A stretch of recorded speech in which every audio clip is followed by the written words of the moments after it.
Welcome back. We're kind of continuing our maritime-themed programming this week. It was Quincy Bay Race Week back on Monday. That's coming up this weekend. But today, Margaret LaForce is here from the United States Naval and Shipbuilding Museum on board the USS Salem at the Quincy Shipyard for a kind of a more modern ship. Margaret. Modern, 1949. Quote unquote, right, yeah. Yeah. How are you? We're great.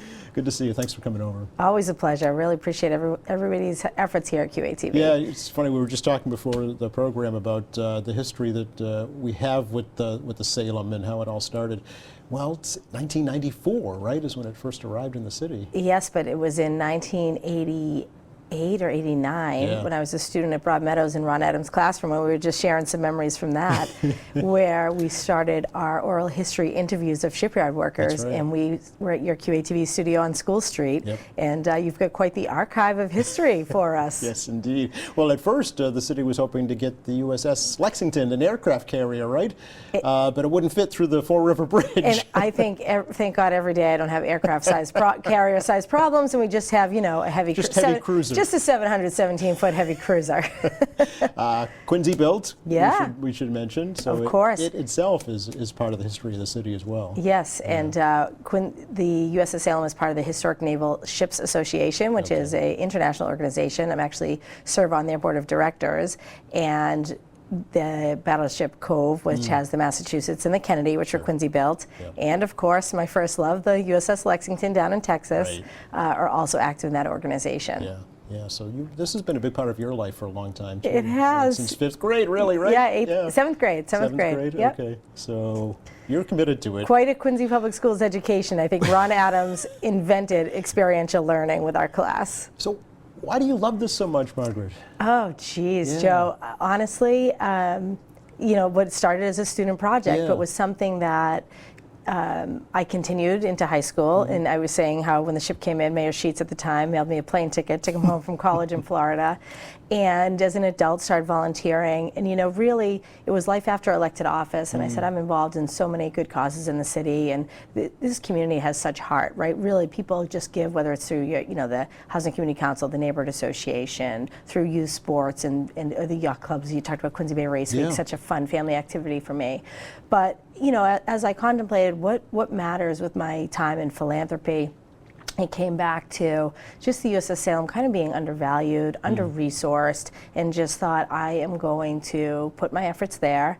And I wish someone, you know, I chair the board of directors. It's a very small group of volunteers, but the grit and heart and soul and passion that we all share for preserving our city's proud shipbuilding past, right? And, you know, our military appreciation. And I think that's something Quincy does resoundingly well. It is these cultural organizations that keep our history alive, that have a very small group of people putting the time and talents and treasure into it. So we need all the help we can get over there, but we are truly grateful to the city and community. And so, you know, I just feel it is such a part of my life story. But yeah, today I'm taking a day off of my day job to volunteer at the ship and to come be here with you. Vacation. This is my vacation day. People are like, are you crazy? Well, let's not answer that. But I mean, really, you have seawater running through your veins. I mean, you're the city's director of coastal resiliency, right? Correct. As well, you're Housneck native, so the ocean's been a big part of your life. Yep, and you know, that's truly is a part of what started this, right? So I live on the Housneck waterfront with a dock in my backyard, and as a child, I would see the ships leaving the shipyard, coming by my home, and you know, I had that I had my boat license for my car license, and really grew up with the Boston Harbor Islands as part of my backyard. And you know, then as a counselor, I had a lot of coastal issues, right? The FEMA flood map revisions that really were substantially updated, and a significant amount of efforts, and really, you know, dove deep into that to help my constituents. My own house is, while I'm directly on the waterfront, is not in the flood zone, right, because it's at a higher elevation.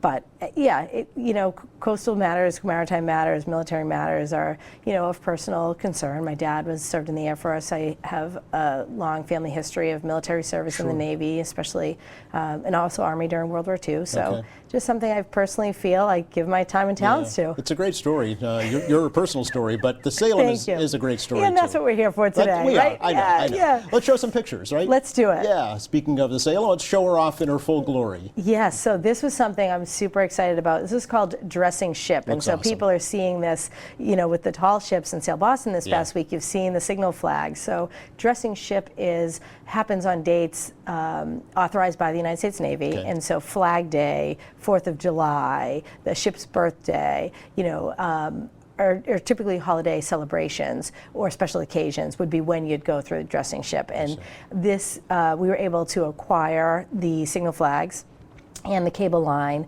to hoist them up with funding from the Community Preservation Grant. And we put this in a few years ago to be ready for Quincy 400. Yeah. And so Flag Day, Quincy 400 was not Mother Nature's cooperation. No. You really need a perfect 10. It's a lot of work, and we do it, of course, with volunteers and small group compared to the 1,600 sailors aboard. Right. But we got it done, and she sure looks beautiful. I mean, look at that, really showing off her true colors. And thankfully, this year, Flag Day was gorgeous. It was gorgeous. Yeah. So we got to dress ship again. Yeah. And then myself and Jerry Iannelli, who's our volunteer coordinator, Quincy resident, is just such a great go-to for us for all of our preservation and projects.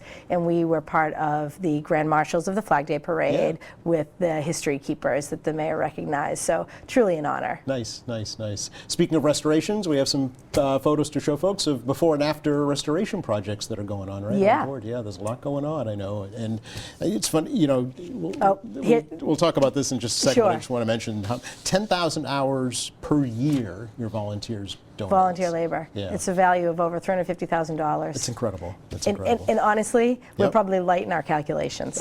More than likely, yeah. Folks just give more time than you know about, I'm sure. Yeah. What are we looking at here, Margaret? Yeah, so this is Jerry and I on the Hancock Adams Common. Yeah. This was when Quincy celebrated America 250. Yes. All of the historic attractions were invited to have a table to engage with the public and share with them and encourage visitation. So, really what we're seeing the city of Quincy step up and do and being able to draw support and raise awareness. We're a small organization. We don't have a marketing budget. We're 100% volunteer run, and so this was a really nice opportunity for community engagement. Good exposure, right? Let folks know. Yeah. Right, and it wasn't just Quincy residents. We were talking to Yes. people from Wisconsin, people that lived in the city of Boston. People really came. They look for things to do when they're visiting the area. Sure. Not only that, but new people are coming to the city all the time, Correct. right? So that wouldn't know. Yeah. We try to track our visitation, right? So we typically each year get visitors from all 50 states. We get many of international visitors, and this year, we started last year with the Quincy Heritage Day. So let's track how many of the 351 municipalities in Massachusetts are we getting visitors from. So we're trying to figure that out this year. Okay, you're doing that. So you're doing that again this Yeah, year? we have our interns kind of capturing data. So Okay. Was that September, October? this year it's going to be, I think it's the last Saturday in September. September, okay. Yeah, I don't know if they've officially announced the date, but that's when it was last year. Okay, yeah, so every historic site in the city is open, and there's connecting transportation, too, for Correct. folks to use, yeah. The USS Salem was the top visited attraction. We had 600 visitors. Awesome. It was great. Oh, that's great, excellent. Next photo here to show folks, I think it's a restoration project that you're working Yes, on. so this, when you come into the parking lot and you Yep. look up, this draws your eye, and this is the main battery director. And you can see it's pretty rusty, and it's just so not reflective. If you go below deck, you could close your eyes and think it's 1949. We're in very good shape, Yeah. but everybody paints in the Navy, and we have a small crew of preservation. This is a real big ticket item for us. Looks like it, And yeah. this is some representatives from Local 7, the Iron Workers Union. They donated their labor, their engineering, their scaffolding equipment. They set it up. This is set up on the bow side. They're going to have to put it around to the stern side. And then also our crane, the aircraft hangar crane, is going to get this scaffolding. So big ticket items, big projects, high impact, high visibility, Right. and of course, let's get that rust down. Yeah, absolutely. It's structurally it's fine. It's just rusty, right? Correct. Yeah. Yeah. just So needs it's to be- really cosmetic, Yeah. and we're in really great shape. You think about the war history of the Lexington, and whereas Salem is more of a lady of diplomacy. Yeah, right. And Yeah. Never fired her but guns she's in in better anger, right? shape, right? So you Right. talk about hull integrity and thing that you have concerns for these museum ships. Salem's approaching 80 years old. Wow. Yeah. You have to think about So, that. but yeah. what people see and what the perception is, right? You can see that rust coming over the Forward Bridge, and here's some of the. This was actually a training exercise. You see in the back, Sean Adams. He runs the training apprenticeship program, Oh, okay. and some of his apprentices that were there over a series of days getting this project up for us. So it's, I mean, you're an educational program as well as a museum. Well, that's it, right? Yeah. So a lot of these apprentices would need to train high locations on bridges, and so they're able to. They actually on the dress ship, they tighten the cable for us and have been able to rig things to get when we bought an air compressor to get it on board. So really grateful to our local unions for the donated labor when they can, Absolutely. and community partnerships are so invaluable, and really, we don't leave everything on the table. And Yeah, so folks should reach out, right? yeah, if you have something to offer, I mean, yes.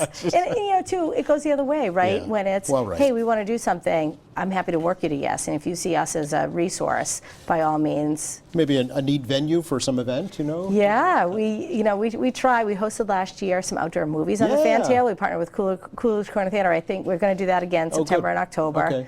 Yeah, I'll let you know when we have some dates on that. Yeah, please do, because we can let folks know about that for sure, absolutely. I think we have a couple more to show folks. Sure. Some before and after photos Yep. here. So this is actually a volunteer project, and both of these and the one before I should mention. Thank you to Mayor Koch, to the City Council, to the Community Preservation Committee. All of this preservation work you're doing is supported by the Community Preservation Fund. So this is a volunteer project, and as is the next one. This is one of the mounts on the main deck. Okay. And the next one, this is up in the 04 and 05 level inside the superstructure. So you see some before and after pictures. Yes, dramatic difference, actually. It is. It really brings it right back to life. Yeah, I don't know that the photos even do it justice, but I think you're right, the yes. amount of man hours that are, getting down, they have to needle gun and bring the paint down to then resurface it. Yeah, I mean, just, you think, oh, just a little paint and you're done, right? And this probably took a week at least. Yeah, oh yeah. I bet, Many yeah. hours, yep. Sure. So good for them for doing that. And all kinds of other ones are underway. This is our museum, the ham radio, for any ham radio enthusiasts. Yes. We operated the radio room as part of all of the museum ships that participate. And I think I think I sent you the stats Yes. there of how many people they connected with. Yes, so let's see, you made 332 contacts, Yep. 17 ships, Yep. 19 countries, and 39 states. Really, so Wow. quite a reach. Just the 24-hour period, they operate the radio room so that people can have radio contacts, and we mail them like it's called a QSL card, and sure. people have their own kind of unique identifying card. So they send us a self-addressed envelope, and we mail them back, kind of like a certificate saying you officially were on the radio. Oh, with us. it's a point of pride, actually, Yeah. for these enthusiasts, to get those QSL cards and try and get as many as possible and from as far away as possible. It's unique locations, yeah. So Yeah. it was great. So that was the Prendergast family, and they volunteer and run that event for us every year. Nice, nice. Now, so is the actual radio on the ship functioning? They're using modern equipment. all right, Yeah, okay, I was gonna yeah, say. but they're in the space. Okay, all right. So Whether they could have been. operationalize, I'd have to ask them on that. Right, but right. I know they use the modern technology. Something about the bands and how you connect and what they're able to track it on. Yeah. So, but fun, Yes. and educational as Yep. well, and also get your word out there, right? That you exist. Right. I mean, you Yeah. think about how much you reach. We have a really strong social media presence with Yeah. who we're able to connect with, and it's really interesting and unique to say how people interact and what matters to them. And I know for a relative of mine, served in World War II, ham radio was a passion. And Yes. So it's nice to see that hobby continue. Yeah, and don't forget that. Really, the Salem was due to be scrapped. It was on the list, right? Right. To be scrapped. So we would not have this resource had it not been for this effort. And I think it's important because, as you're saying, so many new people moving to Quincy, Yeah. we have such a proud shipbuilding past, especially at the height of World War II. And, that story needs to be told and preserved and celebrated. Well, it goes back before that. It goes back to the early 1900s, Correct. right? Yes, correct. Squantum, Right. yeah. Yes. And Hausnack as well. Right. Yeah. And the old Thomas Watson, right? That's exactly right. Yeah. Founder of the ship. Yeah. So a century museum of is shipbuilding, worthwhile. anyways. Yeah. At least. Yeah. For folks who for folks who don't know, then. Yeah. How do you get to the museum, Margaret? Right, so I should remind people because forever you could access us off the rotary at the base of the Fort River Bridge. Yeah. However, a few years ago we did move inside the shipyard. Yep. So if you're on South Street across from Pete's Bar and Grill, that's the entrance that you'll use to get into us. And we're right around the back, right? Follow around the back, 549 South Street, Pier number 3. And we welcome visitors. We're open for the summer, Friday, Saturdays, and Sundays, 10 to 4. And then in September, we'll go to just Saturdays and Sundays through November. So we are open seasonally. And admission varies from $5 to $20. I know we have a slide up incoming here. We don't have a slide, but we can We tell don't, folks. a photo, Yeah. okay. The Mass Cultural Council offers a Card to Culture program, so if anybody has a Mass Health card, Healthcare Connector card, an EBT card, or a WIC card, they're able to get $5 admission to the museum. That's great. And otherwise, it's $15 for veterans, military, and students, and $20 for adults. Okay, very good. We have time enough to talk about the Waveforms exhibit as Yes, well. Yes, that's a really unique exhibit. We have a volunteer who's a graduate, who was a Berkeley graduate and who's now in graduate school. And they're doing something with sound waves to then, kind of in a laser and visualize the ship. So they mimic various sounds that the ship would have had when she's in service. Oh. So it's pretty cool, and that's running weekends through the end of July. So all right. Peter Hahn is our volunteer, and he has done a few projects on board. So you really, when I said to you, hey, you want to do something on board? How can we get you to yes? We really try and make obviously. connections for people of how they want to connect with the ship. We do that. We have a lot of Eagle Scout projects that have happened through the years. We Yeah. just had one wrap up making some display cases. Nice. We have paranormal tours, which is also different group that is making their connections, and those are very popular. Yes, I'm sure. Yes, Yeah. that's been going on for a while too, actually. It has. So Very- Don DeCristofaro Yeah. manages those for us. Okay, Yeah. produces a program here as He well. does, QATV, yes. Yeah. Yeah, and he speaks on it at other libraries and The Sea Witch is The her Sea nickname, Witch. right? Yeah. yes. The website, best way to get a hold of you, Margaret, Yep. and get more information? Sure, it's Okay. uss-salem.org. Yep. We're also on Facebook and Instagram. Okay. And we welcome volunteers. Like I said, we're a 100% volunteer run. Yep. So if you have if you're listening at home, or you know someone who's especially the retired trades skills, Right.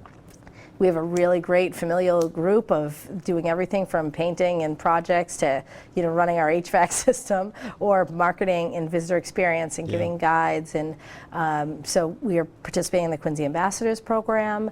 We have partnered with the Quincy Public Schools for the YouthWorks program through Mass Hire.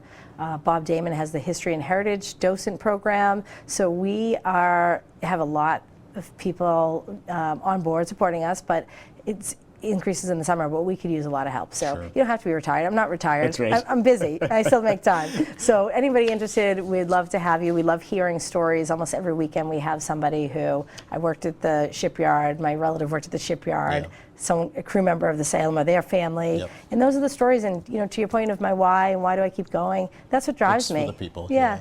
Great to catch up. Thank you so much, Margaret. Thank you, Joe. Come by anytime. Yeah, will do.